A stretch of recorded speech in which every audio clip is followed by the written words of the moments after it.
We need to find the angle between the lines. Step 1 is to identify in which form are these equations given. So observe x and y are given in terms of parameters t and s. Hence, these equations are called the parametric equations. How do we find the angle between the lines? We use the dot product principle. Now observe in this diagram on the left, we have two lines and the angle between them is theta. Now since B1 and B2 are vectors which are parallel to the given line, so the angle between the lines will be equal to angle between the corresponding direction vectors. And then we use the dot product principle. Just to revise, what is dot product? B1 dot B2 will be equal to the magnitude of B1 multiplied by magnitude of B2 into cos theta, where theta is the angle. And just to make sure theta is acute, we have put the mod sign in the numerator as well. So let's figure out. We have to figure out B1 and B2 from these equations. Now, since the equations are given in terms of parameters, let's convert them in the vector equation form. And how do we do that? Let's write down x. For line L1, x is equal to 2 minus 3t and y will be equal to minus 1 plus t. Remember, how does the vector equation look like? It is r is equal to a plus lambda times b. So what do we do?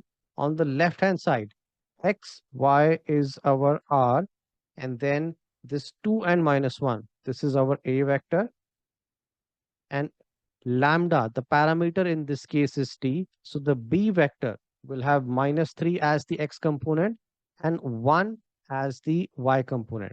So let's write down the equation first.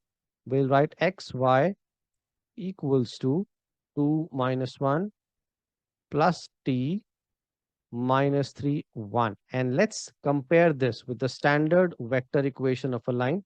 So a vector is 2 minus 1 and minus 3, 1 will be the b1. So let's write down b1, which is the vector which is parallel to the first line, that is minus 3 and 1. Similarly, for line 2, observe in the equation x is equal to 1 plus 2x, 1 plus 2s, and y is given as minus 4 plus 3s. So we do the same trick here. We'll write xy equals to 1 minus 4. Here the parameter is s. And now we compare this with the standard equation of line. So the second parallel vector will be 2, 3. So let's write down b2 is equal to 2 and 3. And that's it. Now we can use the formula for cos theta.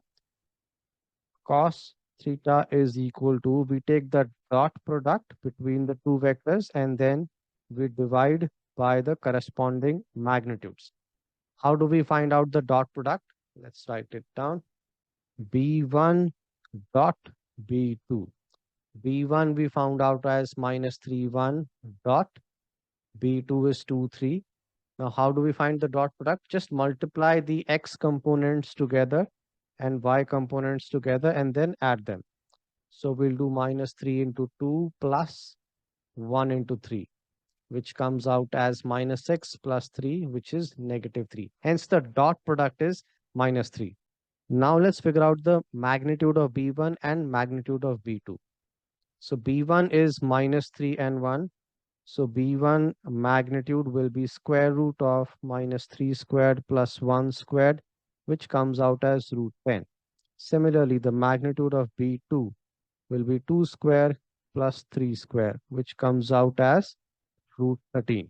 And now let's use the formula for cos theta. So we will get cos theta is equal to magnitude of minus 3, that's the dot product, and we divide by the corresponding moduli, root 10 into root 13.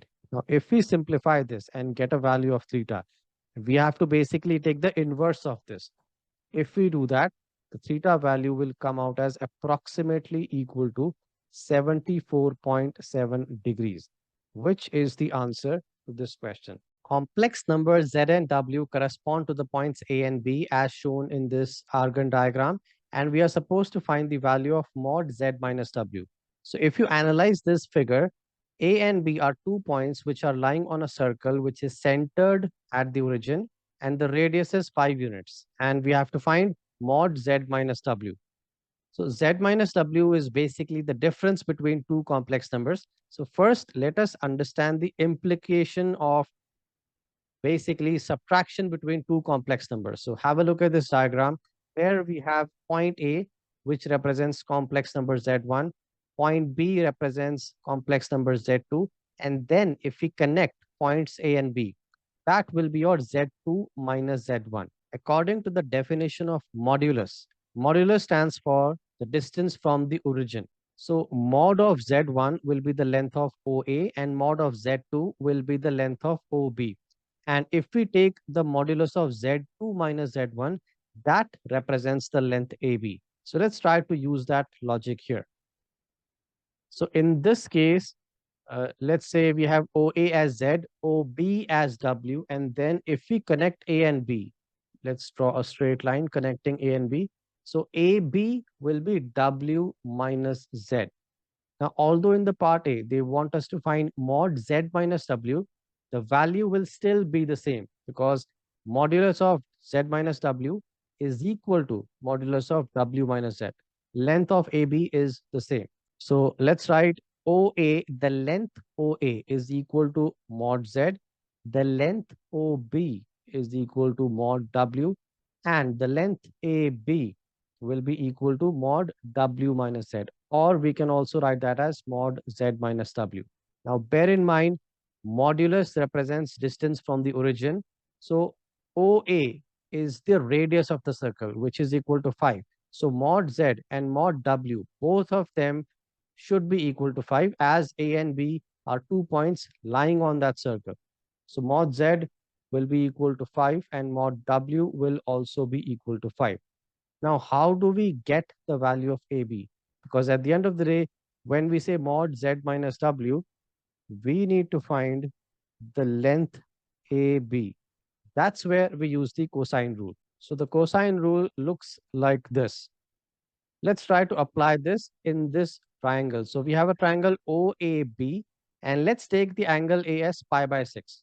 So let's see what do we get. So cos of pi by 6 will be equal to, now observe the pi by 6 angle. Adjoining sides are OA and OB. So we'll write OA squared plus OB squared minus AB squared divided by 2 times OA into OB. Now, OA and OB, both of them are equal to 5 as we saw earlier. And 180 by 6 is 30 degrees. So cos pi by 6 is root 3 by 2. So we'll get root 3 by 2 equals to 5 squared plus 5 squared minus AB squared, which we have to find. In the denominator, we'll write 2 into 5 into 5. So let's simplify this. The 2 in the denominator will get cancelled out. So we'll get 5 square into root 3 equals to 5 square plus 5 square minus AB square. We have basically just cross multiplied. So that 5 into 5 with the denominator goes here, multiplied with root 3. And let's simplify this. If we make AB square as the subject, we'll get 50 minus 25 root 3. And let's take the square root. AB will come out as square root of, let's take 25 as common. So we'll get 2 minus root 3 in the bracket. So eventually AB comes out as 5 times square root of 2 minus root 3. Now AB, the length AB by definition is the mod of Z minus W. Hence the answer for part A is 5 times root of 2 minus root 3. And that's the answer for part A. Moving ahead to the part B. Part B is find the exact perimeter of the triangle OAB. Okay, this should be straightforward because perimeter is basically just the sum of all lengths, which is OA plus AB plus OB. Now, OA and OB are just equal to the radius, which is 5, and the value of AB we just found out. So we'll get 5 plus 5 times square root of the length AB we had found earlier over here. So 2 minus root 3 under the root. So we get 10 plus 5 times square root of 2 minus root 3. That's the answer for the perimeter. Moving to the next part, which is to find the exact area of triangle AOB. For that, we use the formula. Triangle ABC is half BC sine A and the other variants. So in this case, since the angle given is pi by 6 and the adjoining sides are Z and W. So in this particular case, area of the triangle will be half into OA into OB multiplied by sine of the included angle, which is pi by 6. OA and OB is equal to 5, the radius of the circle, and sine pi by 6 is equal to 1 by 2. And the answer is 25 divided by 4. And that's the answer for the last part.